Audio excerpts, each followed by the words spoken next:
So it's important for me in the beginning that I develop in the beginning his understanding of me being a mentor. I have to gain my worth. If I go in and start controlling him, telling him where he should be, I immediately become the dictator, the leader. So I'm then telling him where to be. Of course, how is his mindset then when I tell him where he should be? His mindset is then at a point where he's thinking, God, this guy is straight away aggressive and he's putting me in my place and I don't even know where that place is. So immediately he's going to be on the defense. So I want to begin with giving him some sound advice, and I do that by letting him see me. So here he can measure the distance between me and him. He has good awareness of himself. He starts to see where he is in the space. And then I walk faster, and then I walk slower, and then I tell him just where not to be. I don't tell him where to be, I just tell him where not to be. Don't be in this space. He steps backwards and says, thank God you told me that. Something I didn't know. And then he starts to have confidence in feeling like he has the right answer. So from the beginning he's now thinking in this space, oh, I'm actually quite clever. I am managing myself. I don't have to resort to my natural instinct of flight to protect myself in this space. I can actually learn something that allows me to be in control of myself in such a space. So my starting point here, the measurement, he's now measuring the distance between me and him, so he becomes aware of himself, self-awareness, where he is in relation to me. He's taken the first step to managing himself, not in this position, where he's leading me, I'm leading him. No, we're in this position where I'm walking and he's managing himself. This can be the switch sometimes between the horse. That what I got from the story is he does a whole lot of running. That's what I got from it, in my limited touch. But what it is that he straight away then has to start to take responsibility for what he's doing. Not that he feels like he's being controlled. The second thing I do, once he is controlling himself a little bit, is just feel that the tension is in the horse's body. So we already know from his high neck carriage that the under part of his neck is going to be something that holds a lot of tension. So all I do, the same as I bring his attention and focus to where his body is in the space, I start then to bring his focus and attention to the parts of his body that are holding tension. So in the beginning, it's a very practical exercise, where if you're flexing your bicep and you pull it up, more in tension, automatically your body wants to let go, the muscle wants to release. So what I'm doing then is feeling how the muscle is, then I take the muscle more into tension, then he goes even more into tension, starts to walk. I'm not stopping him, I just redirect the energy, again, taking the muscle here more into tension, until the muscle starts to release. As soon as that muscle releases, then I take the pressure away. And that's in the hope that he starts to think,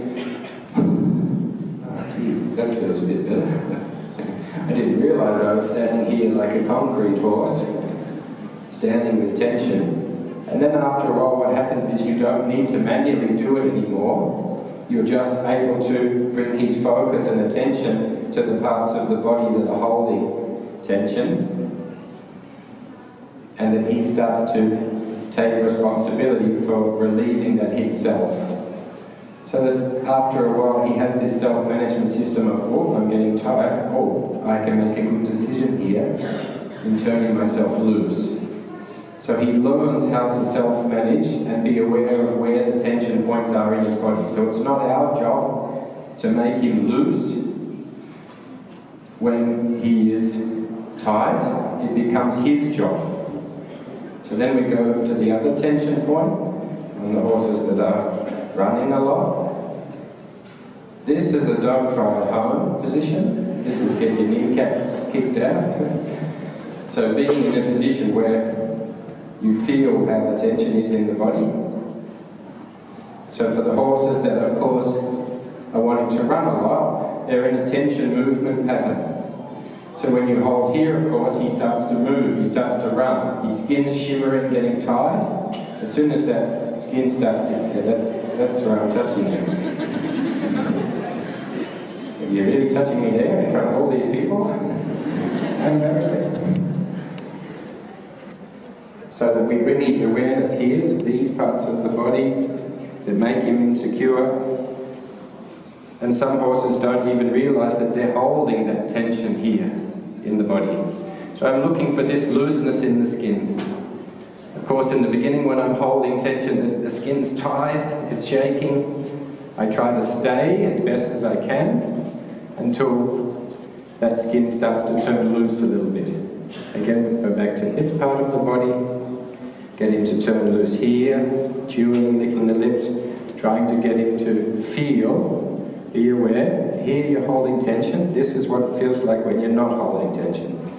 So that we start with a horse that's more horizontal, not the vertical. So this is my beginning part, awareness of his space between me and him. Start to think about the inside of his body and not the outside of his space.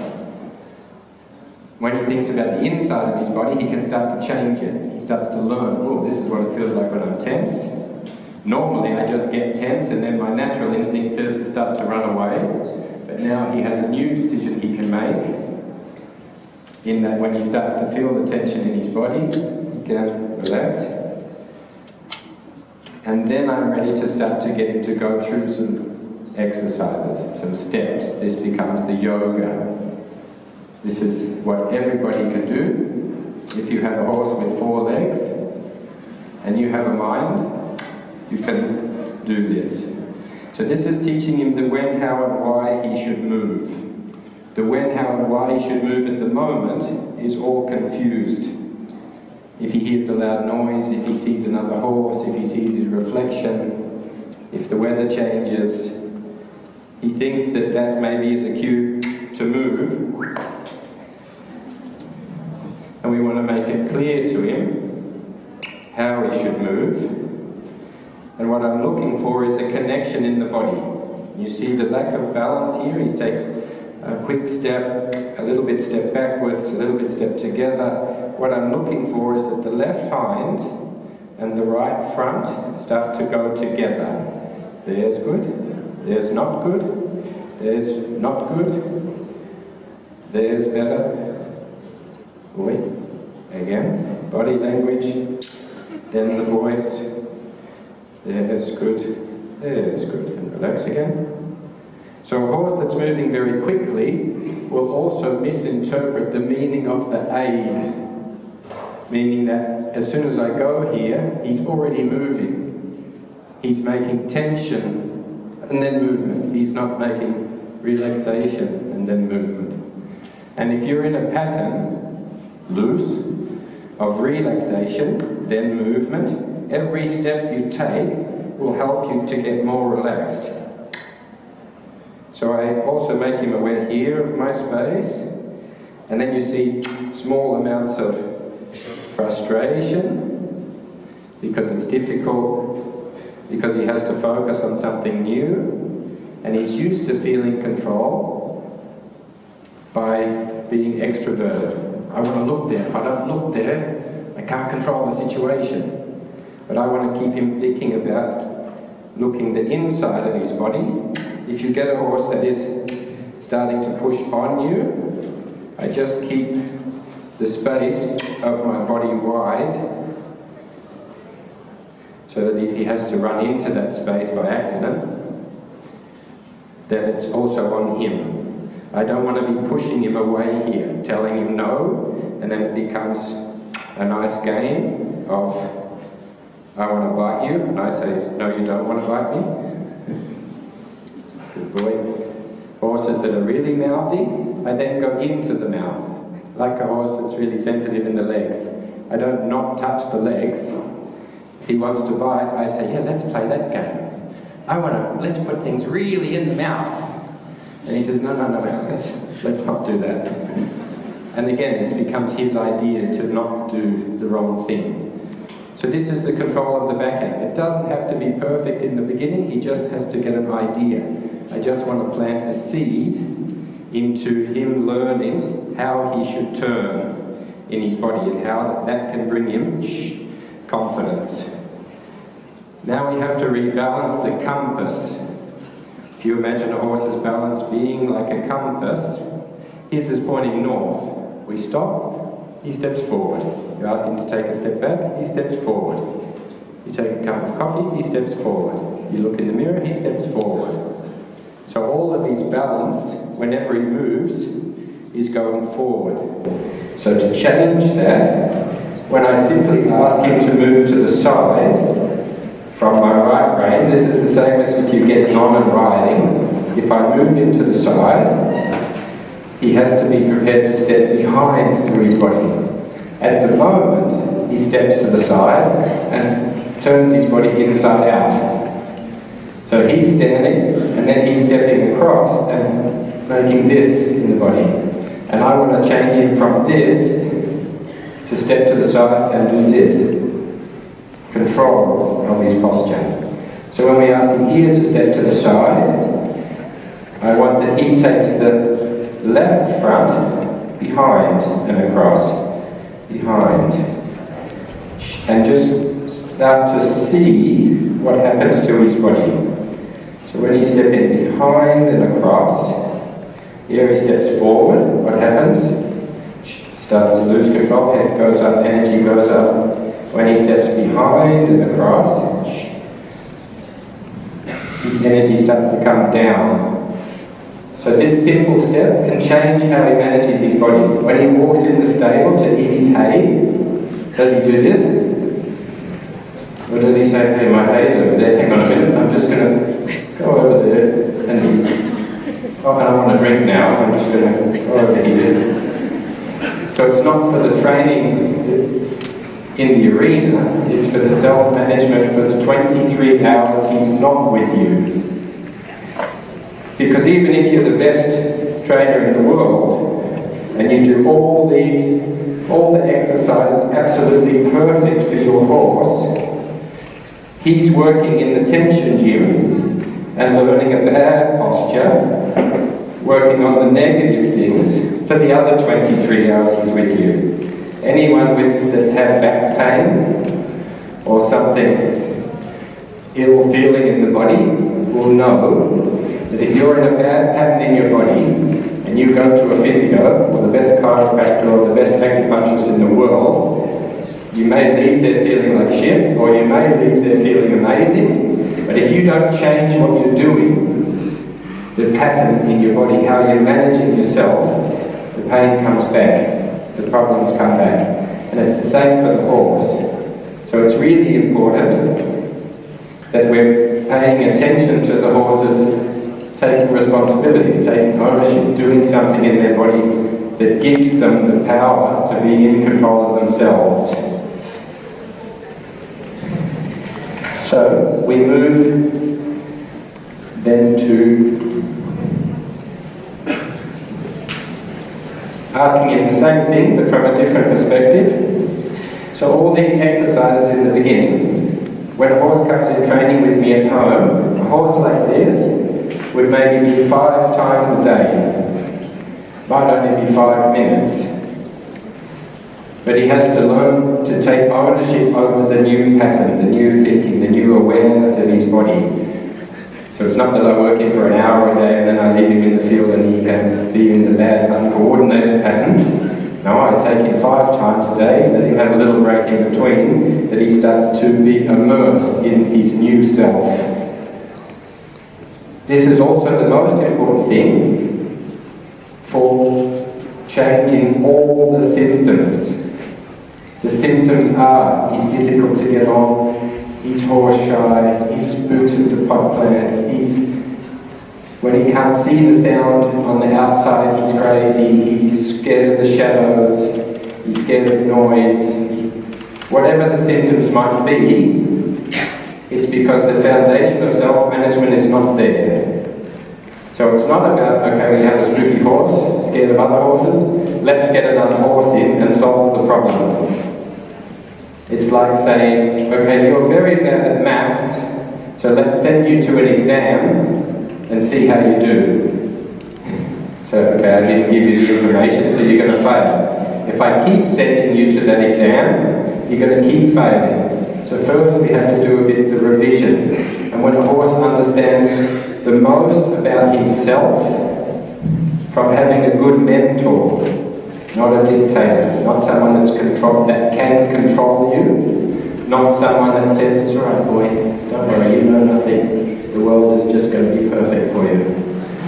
Being mummy is also not good, because you're telling him a lie. You have to be the mentor, you have to tell him exactly what he needs to know to be in control of himself in every situation that you put him in.